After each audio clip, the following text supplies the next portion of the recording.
This is episode 269 of Jumblethink. T-minus 10, 9, 8, 7, 6, 5, 4, 3, 2, 1.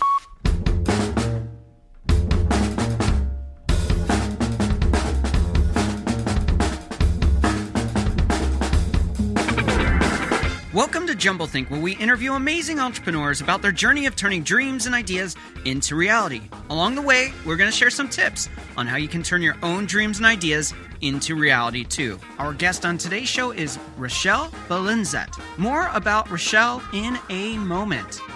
Whether you're a new listener or a longtime fan, if you haven't subscribed to Jumblethink, right now is the best time to do it. Head on over to your favorite place to listen to podcasts, search for Jumblethink, and click subscribe. While you're there, leave us a rating and review so that others will know what you think of Jumblethink too. Now let's jump into today's episode with our guest, John Bundy. Hey there, welcome to Jumblethink. My name is Michael Woodward. I am your host. We have a great show lined up for you today. Today's show is being presented by our friends over at Penji. Penji is your source for unlimited graphic design at a low monthly subscription rate. Use the code JUMBLE when you visit them at Penji, PENJI.co. That's .co, not .com. We also want to thank our friends over at NorthAmericanTEFL.com. If you want to travel the world and make some money while you do it, you can teach English as a foreign language. To do this, you need a certification in teaching English as a foreign language, and North American TEFL can help you with that. Head on over to NorthAmericanTEFL.com to learn more about how you can get that certification and start traveling the world teaching English as a foreign language. We have a great show lined up for you today. Our guest is Rechelle Balanzat. Our conversation today was recorded live at Podcast Row, hosted by Stand Up New York in New York City. Podcast Row connects amazing entrepreneurs with leading podcasters. If you want to be a part of the event, head on over podcast-row.com. They have lots of events through the year. You should go check it out. I love being a part of it, and I hope you will join me and people like James Alcher to be a part of the event. We would love to hear your story. Now, Rechelle, she has a crazy cool story about entrepreneurship. After graduating from Fordham University with honors in philosophy, Rechelle worked as a junior controller at Kohlberg Capital Corporation, a publicly traded business development company, for 3 years. Finding the work unfulfilling, she left to continue her Italian studies in Florence, then traveling through Budapest, Vienna, and Prague for inspiration. Upon returning to New York City, Rechelle moved to the creative industry to work for Stellarhead, a visual storytelling agency. It was at Stellarhead that Rechelle learned the power of branding, perception, and social media.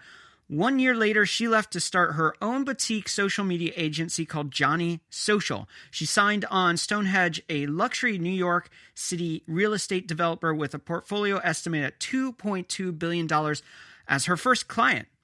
Rechelle's big challenge after that came with Romeo, a technology startup based in Flatiron, asked her to write their entire social media strategy. Within 6 months, Rechelle had grown Romeo's online community nationwide to 30 cities and over 12 million people, helping secure a round of funding for their promising startup. Now, today, Rechelle is ready to take what she's learned in finance, branding, and technology to use it to disrupt the laundry industry with her own startup. Let's go ahead and jump into this conversation. I think you're going to enjoy it. I know I had a lot of fun. Let's learn about what Rechelle's building and her journey of entrepreneurship. All right. We are here with Rechelle Balanzat. Yes. All right. And she is the founder behind Juliette Cleaners. And we're going to be talking about that. We're going to be talking about the life of entrepreneurship.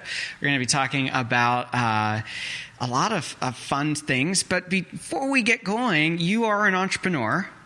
You are creating. Tell us how you became an entrepreneur. How did that story start?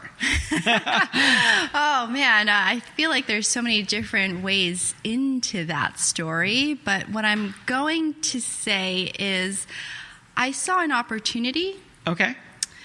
And the second part to that is that I believed that I could successfully execute on this opportunity. Okay. And that's why I pursued entrepreneurship. Yeah, there's this great quote. It's by a guy named Leonard Ravenhill that says, the opportunity of a lifetime must be seized in the lifetime of the opportunity. And it sounds like that's your story, is you saw an opportunity, figured out how to make it a reality. Well, what was that opportunity? Laundry and dry cleaning. I love my dry cleaner. So Laundry, dry cleaning. I launched back in 2014. Okay. And it was a very simple idea, pick up and deliver clothes. You know? So I developed an app for that. But then 2 years into it, I realized, wait a minute, people don't only want that. You still have to clean their clothes and return it. And so I went into it thinking that I was going to be a tech company. Okay. And 2 years in, realized I'm actually a laundry company. Okay. So, all right. Define what you do then, because it sounds like you are a traditional cleaner, or you're using the Uber of cleaning, or? Yeah, so we're a hybrid. Okay. Right? So that was the opportunity, is that in today's fast-paced digital world, everyone relies on their phone for everything. Yeah. They want it now. Yeah. So we developed an app to give it to them now, which means we would pick up and deliver their clothes. But on the back end, we're actually also cleaning their clothes, QCing, quality controlling it, packaging it, and delivering an experience, which is why clients love us. Okay. So we're both. We meet the online and offline demands of the modern consumer. All right. Okay. Interesting. Love that. Mm-hmm. Now, how in the world did you see this opportunity? Because, I mean, I use a dry cleaner. I've obviously cleaned my clothes. How does one stumble into the world of this? Because it doesn't seem like everyone's just going, hey, I see an idea of dry cleaning or cleaning for that matter.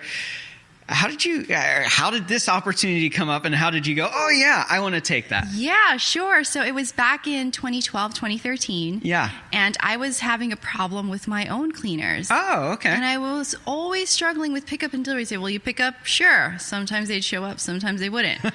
Hey, can you deliver? Sure. Sometimes they'd come, sometimes they wouldn't. I said, okay, this is ridiculous. Yeah. And during that time, I was using a lot of Seamless for food delivery. Okay. And I thought to myself, why isn't there a Seamless for laundry? Like, why can't I just use my phone and someone shows up and picks up and delivers my laundry? So that was the beginning of the aha moment. Okay. As I started looking into it and I started going to a bunch of cleaners and really paying attention to them, I realized, wait a minute, there's also a language barrier here. Oh. I was living down in Chinatown. Yeah. Chinatown, Soho. So there was a language barrier there. I saw that there was a PR and marketing issue there. Like there was no actual brand. Yeah. And then I noticed that there was a quality control issue, which is, wait, my clothes aren't really clean, and why am I missing this one thing, or where did this go? So then those were really the building blocks and the pillars to what my company stands for today. Wow. All right. So you're solving some problems, personal pain. So you could say, hey, if I'm feeling this pain, other people are too. Mm-hmm. And you said you started out as thinking you were going to be a tech company. Right. And now you're going, well, we're a service company. Right. Talk to us about that journey. Painful. How so? Okay. Well, because you view yourself. It's like it's an experiment, right? So you have a hypothesis. Yeah. And I go, okay, my thesis is that if I develop this app, I will be successful. Okay. And if I developed an app where I pick up and deliver laundry and dry cleaning, I'm going to solve everyone's problems. Okay.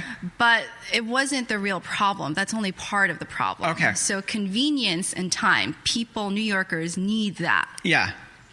The other part of the problem was like, wait, you still have to deliver back clean clothes that smell good. Yeah. And I said, oh, that's the second part of the problem. You figured out the first part.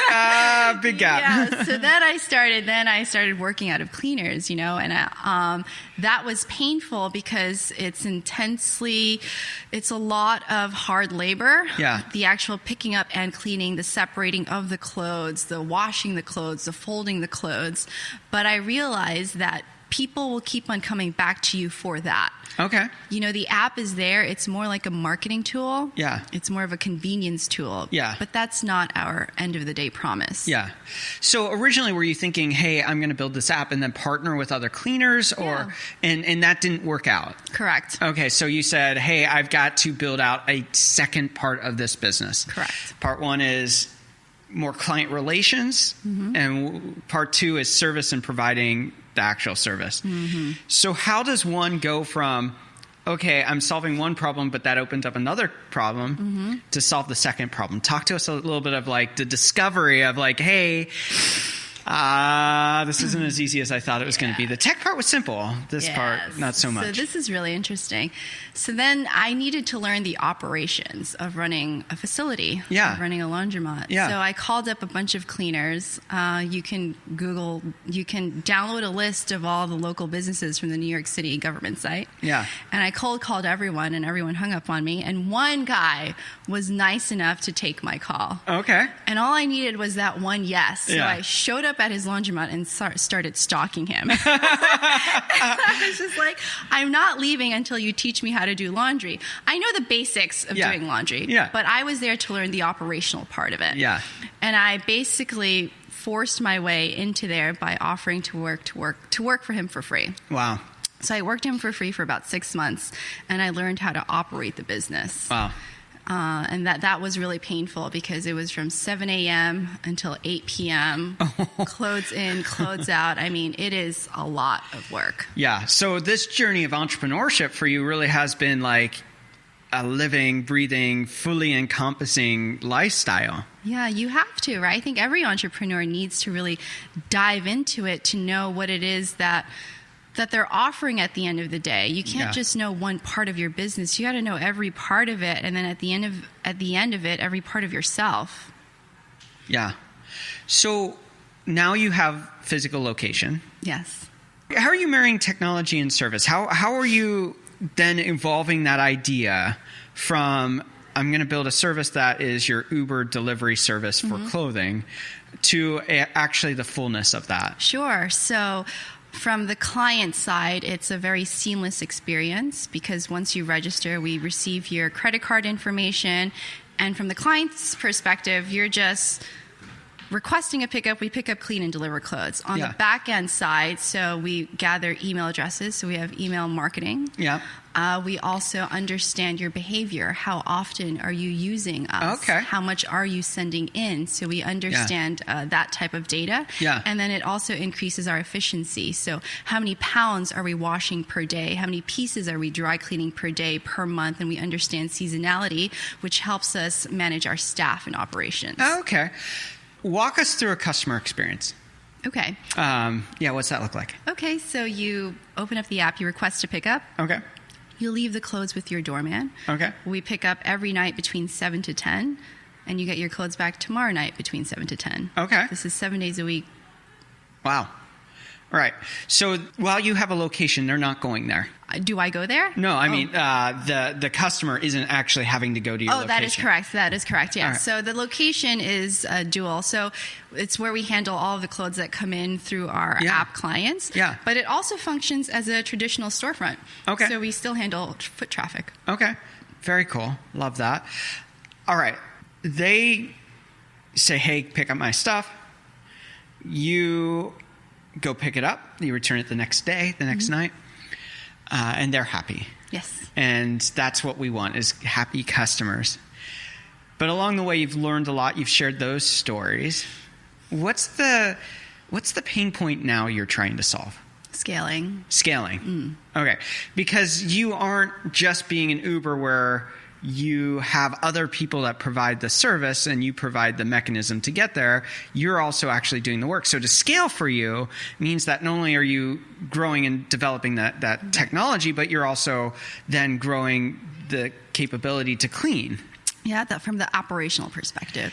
So scaling from a client perspective, you can, there's lots of marketing tactics out there for B2C. Okay. I struggle more with the back end of it because it's so intense. It's labor intensive. Okay. So how do we scale that part operationally? Okay.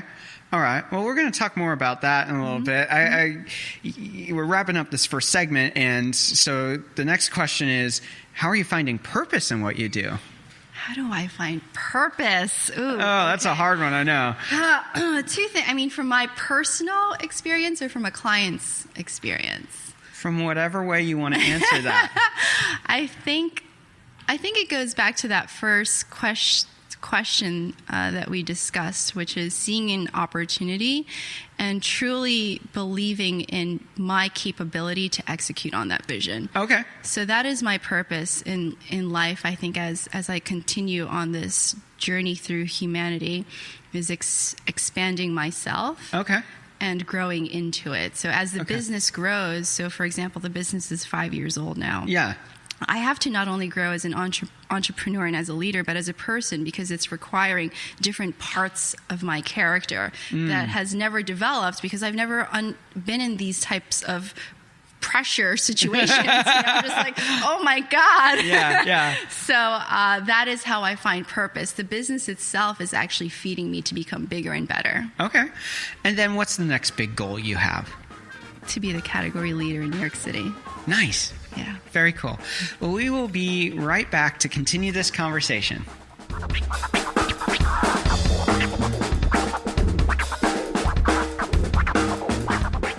Today's show is brought to you by our friends over at Penji. Penji helps startups, agencies, small businesses, big corporations, and even those marketing teams achieve more with unlimited graphic design support at one flat monthly rate. Their easy-to-use online platform pairs you with a professional designer and lets you create as many design projects as you want. Think of it as your monthly subscription to top-notch design with no contracts, no hourly billing, just fast, simple, and affordable graphic design for all of your needs. We here at Jumblethink have even used them on some of our own projects, including our really killer logo for idea camps. And as a listener of Jumblethink, they're doing something really cool. They are going to give you 15% off your first month by using the code JUMBLE, JUMBLE, when you visit Penji, PENJI.co. So head on over, Penji.co, use that code JUMBLE and get 15% off your first month. We also want to thank our friends at NorthAmericanTEFL.com for sponsoring today's show. Did you just graduate from university and you're not sure what step to take next? Or maybe you're simply looking for an exciting career transition. If you are interested in exploring the world while still earning income, you can teach English as a foreign language in one of a dozen countries across the world. From China to Colombia to Japan and beyond, if you want to get a work visa, most embassies and employers in the educational field require teachers to earn a certification in teaching English as a foreign language. For more information on how you can travel the world as a teacher, see new exciting places, and even build a career, visit NorthAmericanTEFL.com. That's www.NorthAmericanTEFL.com. Now let's return to our conversation with Rechelle Balanzat. We're back with Rechelle. All right. I loved in the last segment as we brought it towards a close.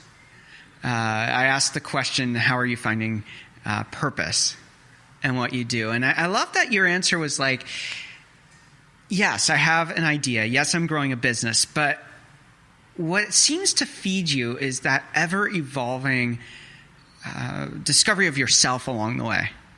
Like, yes, I'm running a business. Yes, I'm doing this cool stuff. But I'm also growing as a leader. I'm growing in vision. I'm growing in abilities. I'm growing in character. I love that you use that word character because it's not one that we hear as much anymore. We hear about growing revenue. We hear about growing market share. We hear about those things, but we don't talk about what it takes to really lead well. So talk to us a little bit about why that's so significant. You're not just growing the business. You're not just growing that, but you're also taking the time to say, I'm growing myself and being intentional about that. And I think more leaders need to do that. So why or how did that come to be? Right. Well, when I started out and I was one person, it's all well and good because I'm the one making sure that the promise is being met. Yeah. When it starts growing into a team of 5, a team of 10, a team of 15, it's not me anymore that's delivering on that promise. Yeah.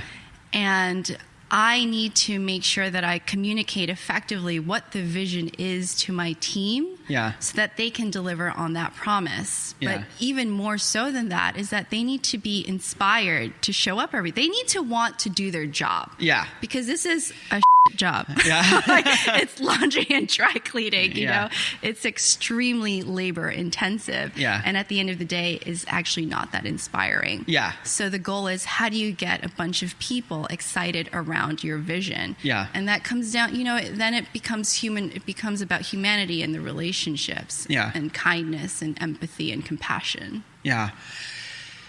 I know humanity is a significant part. It was when I asked you when we first sat down, what are the things you want to make sure we talk about? You wanted to talk about that. And that's not the answer you get typically from entrepreneurs. They want to talk about their business. They want to talk about growth. They want to talk about how they can promote their business.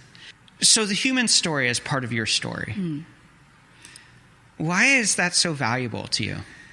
Well, we can talk about statistics. As a female entrepreneur, we only receive about 2% of venture capital funding. Yeah. Of that 2%, 0.2% goes to women of color. Okay. Someone like me. All right. So for someone like me, a female minority immigrant, I have to get really creative on how I'm going to build, fund, grow, and scale my company. Okay. In the world we live in, the math works against me. So I'm left to use skill sets that are outside of revenue. Like, what do I need to do?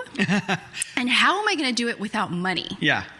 And the greatest asset that I have is myself and my personality. Yeah. And the fact that I was able to connect with different people, different advisors, different people who helped me along the way is how I got to where I am. Yeah. And it's all about that, because I didn't have the capital resources. Yeah. That's why it's so important to me. I'm where I am because people liked me enough to help me. Yeah. Simple. Yeah. Yeah. I think that's very fascinating because most people would look at those obstacles and say, I'm done. And I think a lot of people with their dreams and ideas, whether it's a minority issue or whether it's a gender issue, whether it's just life, I think a lot of people use those obstacles to hold them back to begin with. And you know, if you have a dream or idea, it is scary. It is hard. It is a process of constantly having to solve problems. Mm-hmm. It is not an easy journey. And I think that a lot of people just say, hey, I'm going to check out and accept the status quo. What drove you to keep pushing forward when it would have been easier to give up? It's how my mind works. So obstacles to me are always opportunities. Yeah. Failures to me are always lessons. Yeah. You know, I do have an optimistic view on life. And I think for me, it was a matter of survival, because if I didn't have that view, I would have fallen into depression, or maybe I wouldn't be living out my truest self, living out my greatest skill set. And that would have put me in a very different path that I didn't want to go down. Yeah. Well, you're a very joy-filled person. I mean, you have one of the most contagious smiles. It's just, it lights up a room. And so it is easy to spin out of those places and into the dark places of entrepreneurship. And that's the stories that most of us don't like to tell. Yeah. But you're building this business and you're seeing breakthrough and you're seeing success. How are you now choosing or are deciding where to go next? Your goal is to be the market leader in New York City. Yes. Which is an amazing, amazing dream. And I think it's one you'll achieve. How are you choosing to do? What are the next steps that you're choosing to do to move forward? So I'm fundraising. I'm working on my pitch and on my deck, and but okay, those are the mechanics of it. Yeah, right? You need the capital resources. Yeah. But I'm also extremely intentful on identifying the types of funds, investors, and advisors that I want to work with, because I believe more than writing me a check, they're going to help me get there. Either they're going to introduce me to the right partners, to the right operators, to the right tech people, so I look at those relationships. That is actually where I'm at right now, is looking, looking at all that. Okay, so you're really practical in the weeds of doing this and saying, okay, what's the next small step? I have a pitch on August 8th. Okay. It's a 1-minute pitch on the rooftop of Times Square with funding posts. Oh, and wow. all of New York City's VCs, angels, and investors will be there. And this was my way of doing a shortcut to cold calling. I was like, well, I can cold call everyone and say, hey, do you want to invest? Or I can get up on stage and tell my story. Yeah. that's what I'm doing. All right. We've talked about a lot of stuff here. We've talked about the world of cleaning clothes, the mess you got yourself in when you chose to do this and say, I'm going to build a tech company, only to find out you had to have the goods to back up the tech side. What's one part of the story that people don't know that you'd be willing to share today? Ooh. That's such a big, open-ended, difficult question. One thing I want to share today that people don't really know. I made a joke earlier. And I was speaking to someone, and he said, "Oh, but you're so confident. You come in and you seem like you own the room." And I said, "Yeah." And then I go to the bathroom and I cry. and that is something that I do want to, leave with the world, is that it's so important. I put every effort to show up and to give everything 100%. Yeah. But I still draw back and I still self-analyze and self-reflect, and I'm still very self-aware. Yeah. That's what I want to say. Yeah. Super, super cool. You have a lot of goals. You're working on raising capital. When you hit New York and you reach that goal. Yeah. Is that going to be like, hey, I'm going to settle in and be okay there? Absolutely not. Okay. No. Right. After New York, we're going to go to Boston, D.C., Miami, Chicago, L.A. We're going to go national, and then we're going to go global. That's super, super cool. I want you to give our listeners, you've been on a journey of discovering the unknown. We always talk about there are the things the things you don't know, and the unknown unknowns. You've been on a journey of discovery through this. I think that's one of my biggest takeaways from your story, is that you had an idea. It was a good idea, but you realized that there was more to the idea you had to discover. And only till you could get into it could you discover the fullness of what the idea had to be. So for you, you've learned a lot on this journey. And there are going to be people that are early on in their journey. They're early on the steps of saying, you know what, I have an idea. And I know that there are things I know and things I know I don't know. And there's a lot that I'm going to discover and learn. What are some things that you would tell a new person that's at the beginning of a journey like yours? Okay. What would you tell them about the journey of starting out? Yes. Number one, just do it. Okay. And number two, analysis paralysis. Okay. I think we all want to give everything our best shot, but then there comes a point where you just got to do it. Yeah. You really give it, you prepare as best you can, and then you go and you do it, and then that's the only way that you'll learn. Okay. Very cool. Remind people, how can they find and connect with you? So you can check out our website, JulietteCleaners.com. Okay. Download our app on the App Store, Juliette.la. All right. And follow me on Instagram, Rechelle. Cool. You'll find all those links in the episode notes. I have to ask this final question before we end this segment. Juliette Cleaners, that's not your name. Where's that name come from? So Juliette is a figment of your imagination. Okay. I wanted someone to feel like there was a woman watching over your clothes. Okay. There was a hand that was actually cleaning it. Yeah. And that's Juliette. Oh, very cool. We're going to be right back for rapid fire questions in a moment.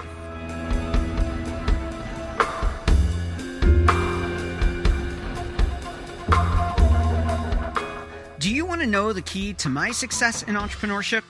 It's always been the network around me. From the largest contracts that our web agency landed to the continued growth of our podcast audience, our success can be traced back to one key thing: community.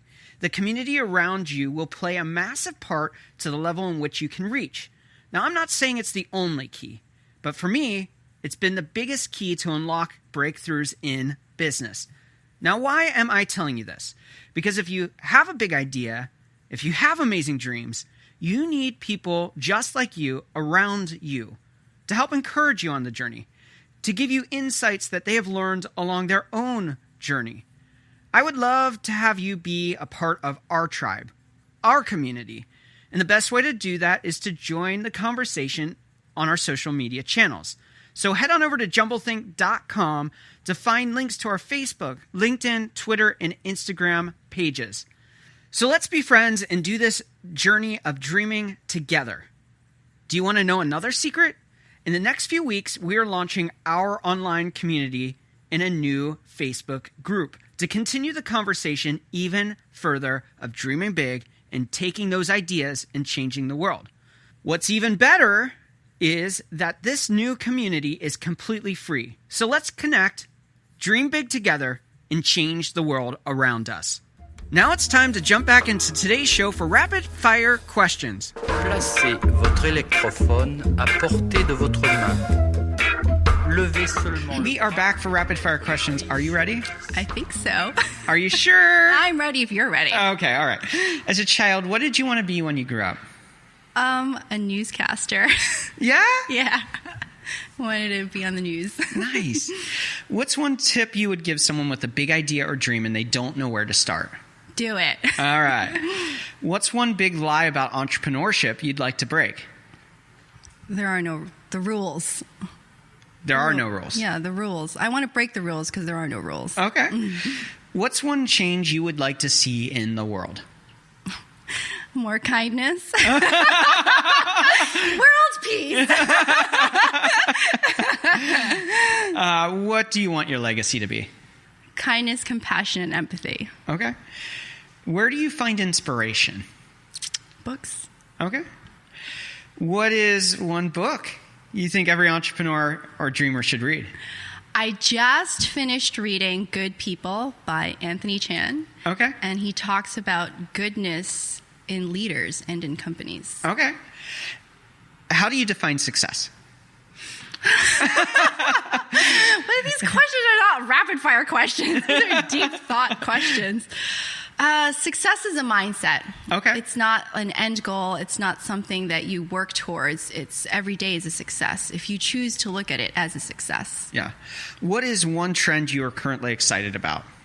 Rising voices. What's that mean? You know, there's a lot of people speaking up for their rights, a lot of marginalized communities coming together and bonding around that. There's a lot of social movements happening right now. I'm really excited about it. What's one habit you find helpful in your life as an entrepreneur? Sleeping. The more I get actual sleep in, the better I do. It's like, oh, I can sleep, really?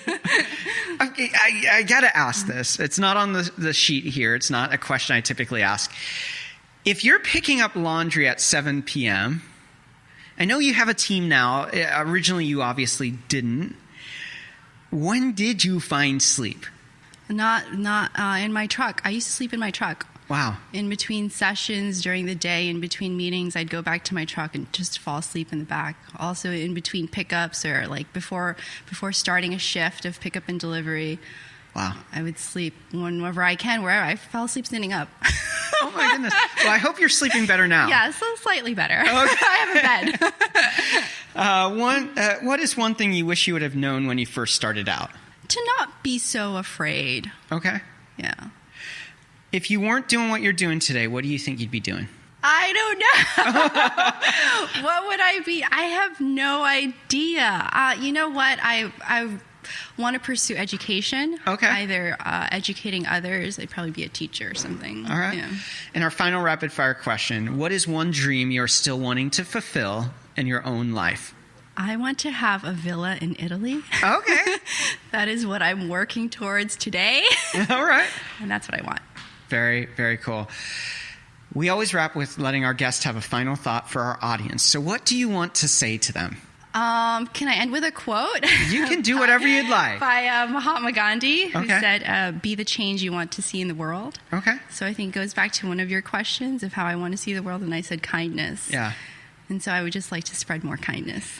Thank you so much for taking time out. Your story is very fascinating and unexpected, but really, really cool to hear. So thanks for sharing. Thank you for your transparency and honesty, too. Anytime. Thank you for having me.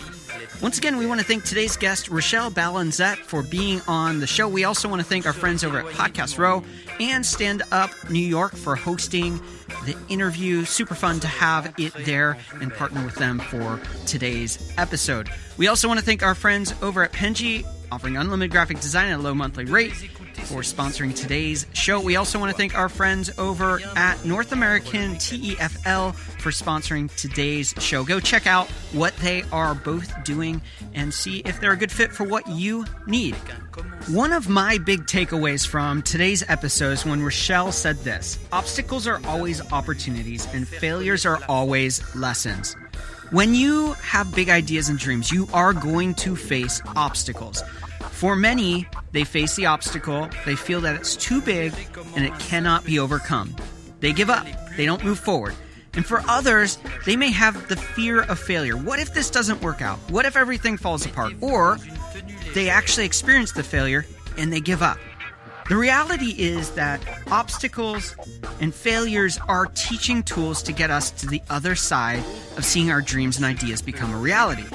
So for you, what are the obstacles you are facing in your dreams and ideas? What is holding you back from making them a reality? And then I also want you to think about what are the failures you have experienced and how have they impacted what you have done?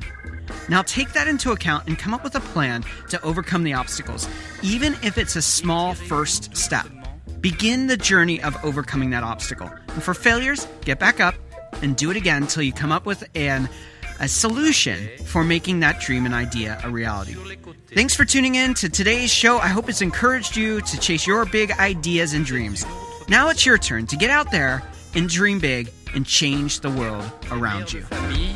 Les enfants peuvent également prendre un moment revitalisant.